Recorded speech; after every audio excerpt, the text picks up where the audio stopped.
from a leadership perspective, so as board chair and school director, what were some of the sparks or concerns that helped you realize that NCSA's efforts around DEI maybe needed to expand or go deeper? So about 5 years ago, three parents came to me and said to me, a lot of what you do here at NCSA is rooted in colonialism. I was like, what? Right? So, and I mean, it's embarrassing to admit that at age 55, that it took these three parents to share that information with me for me to even pay attention to it. And so began my journey to 5 years from now, right? So to where we are today. So yeah, it was parents coming and feeling comfortable enough to say it, and then I guess for me to actually like look into it instead of blowing it off. Well, how when you finally somebody tells you something and you're like, "Whoa, what, really?" and then you like, "Oh, I'm gonna look into that," and then you look into it, and I think it's a direct result of just white supremacy in action, right? Is that I was actually surprised by that information.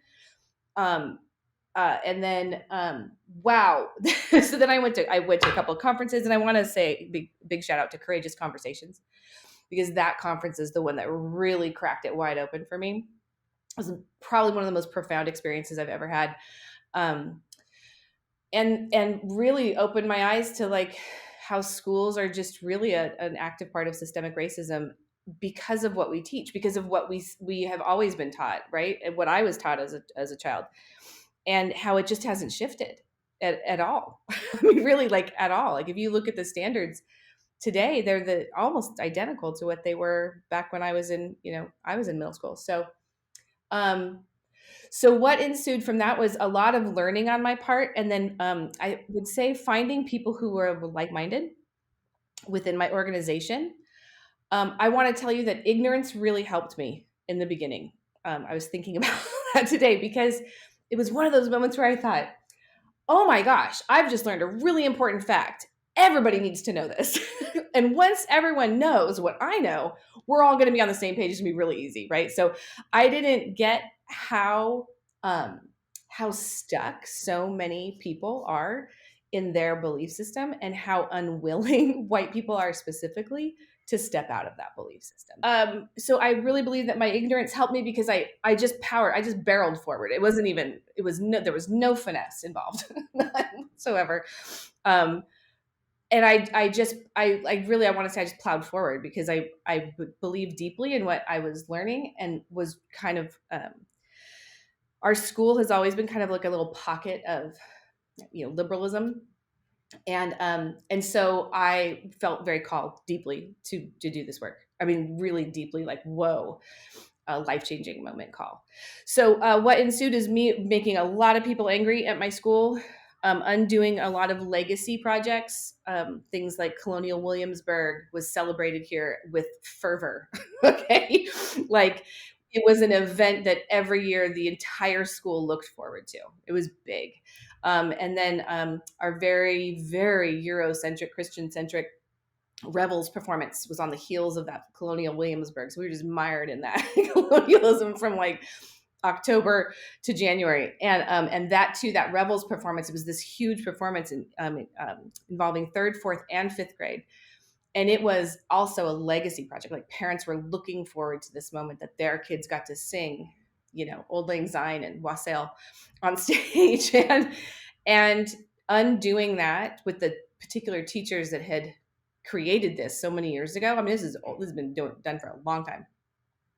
Was really hurtful to them and impactful. Like, it was jarring, and it was upsetting, and I did not do a clean job of that at all. So I just want to say this is hard work. Sometimes it's ugly work. But it got done. So, but at the same time, it was also really difficult, because it was so embedded into who we were in our culture. And it shifted a lot of thinking. We lost a lot of parents throughout this process. A lot of parents left the school because of it. Yeah. We also took away a thing called Apple Valley Days, where kids dressed up as boys and girls from the gold rush era.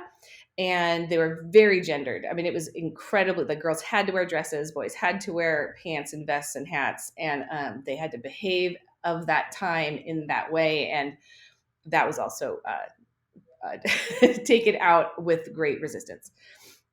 So I have some teachers that are absolutely fully on board and are incorporating it in every way they can possibly imagine. And then I have some teachers that are doing it in a less overt way, but also doing it. I think I would say maybe there's two teachers here that haven't really executed yet, and I think are struggling still around that. But I continually offer training. So like next week, we all start, or not all of us, but the people who want to are starting a curriculum training about how to create a culturally responsive curriculum in your school, because it doesn't exist. Like, it's not written in a textbook anywhere how to do this. So yeah, so it's absolutely this way. There are certain things that teachers have had to do, bringing in more diverse literature, bringing in actual representation on the walls of students who are not white, really honoring LGBTQIA plus students and families, and honoring obviously disability in any of its forms. So those are like the have-tos, and now I'm helping and supporting them move toward a different type of curriculum choice. The school started, with a group of people who, I like to think, they were artistic and musicians, and they went to the Renaissance Fair, and all these celebrations that Holly was talking about came from those kind of ideas. And none of it was bad. It just, if you're having Colonial Williamsburg and you have a child that's African American, what was their role then? I mean, I think that we all know. And so nobody wants to put a child in that situation. So it was no longer relevant. Not the actual history itself, but the celebration of it was no longer relevant. What impact do you hope the work you're doing now at NCSA, or NCSA in general, will have because of its DEI journey? So both on the school, I think, but then possibly also on the Nevada City community, on the world. What do you hope will be different in the future, and for whom will it be different? Most important of all is students. The impact is children who come here, of all races, of all abilities, of all gender choices and sexual orientations. They should all feel that they are not just seen, but that they're cared for and respected, and that they have a voice, right? Like, the ultimate goal for me is to have every kid here really feel like there is an advocate for them, that they can speak up and they should speak up, and that there is it's relevant to them, that what they're learning has relevance and meaning, and that they see themselves there, and that they feel like they're part of it. Like, everybody's learning and growing, right? Like, that everybody gets the big idea that, like, you know what, people of color are actually the global majority, right? In this particular community, they're not. And our students who are white, I desperately want for white students to really expand their knowledge around multiculturalism and what's out there in the world, and that this is not representative of what the world actually looks like, right? So, but at the end of the day, it's all about kids, and then of course your staff too. Staff all should feel respected and cared for about who they are, right? I see changes in what a lot of teachers are teaching. I see changes in students. Students on their surveys will tell you that they feel the school's inclusive. Like, actually, one of the highest scoring questions we have on both parent, staff, and student surveys is whether the school treats all people with respect, and respects all cultures, races, ethnicities, everything. The highest scoring almost every time. That there is no question amongst this community that this is the work we're doing. There's that has just been like this is what we do. How well are we doing it? We always need to work on it. I mean, we need to do much better. Like, it's not good enough yet for me. I'm not there even close to where I think we should be, but we're definitely making progress every year. And we do have more of a diverse student body over the last 5 years, so people feel welcomed to come to NCSA, I think, and, be a part of it. And that's a growth for sure. Yeah. And yet there are students that don't.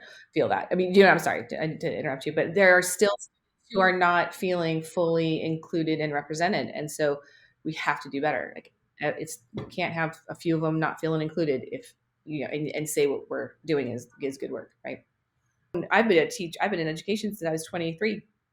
And to remember the things that I did as a teacher when I was young that were absolutely wrong, awful and horrible and wrong. And to think that because I worked in a predominantly Black and brown space and I was a white person, that I was somehow excluded from that white supremacy. Those realizations, those like peeling back those layers was really difficult and hard and wonderful and really important. But you got to do the work. It's deep. It's painful. Still, I think for me, even more for me, it's that acknowledgement of the biases that come up for me on a daily, moment by moment basis. The stunning, like, what the heck, where did that thought come from? Right. And the acknowledgement of it, and that it's still there no matter how much reading I do or how much work I do or how much curriculum we change. The fact of the matter is that when I see someone who looks different from me, there is still a bias that comes up that is embedded. It's like deeply ingrained in me from just my life. Right. And that's really the work, is acknowledging that and then and moving forward outside of it. Right. Like getting past it. I think that's the hardest part for me, is that I keep thinking that it's just all going to go away. Yeah. And just the complete and total support, to have that kind of support behind you. I mean, I don't have, like I was saying, I don't have a board that's fractured where, half of the board wants to fire me, the other half wants to keep me, I've never had that problem. And so it's easy to do hard work when you've got support, when you've got backup. And so I have 9 board members who are fully supportive of me. So there's not a lot of avenues for parents to go to complain, right? The advocacy of the board is to support the director. And if there's outstanding issues with the director, those are addressed separately than what's going on at school, because the subject matter experts are the teachers in the classroom and the school director. The board is not the subject matter experts. So, yeah. So that's why I think that this really helps in focusing the board on the work it needs to do. And then, as I said, we have this deep interest on the board now to do this work and focus on different groups that are disenfranchised. I think you just have to commit, right? You would just have to commit. And boy, people are mean, man, around people are ugly around this stuff. Dang, people that you love, your friends, your family, like there's so much hardness around this that you've just got to be willing to endure and take a break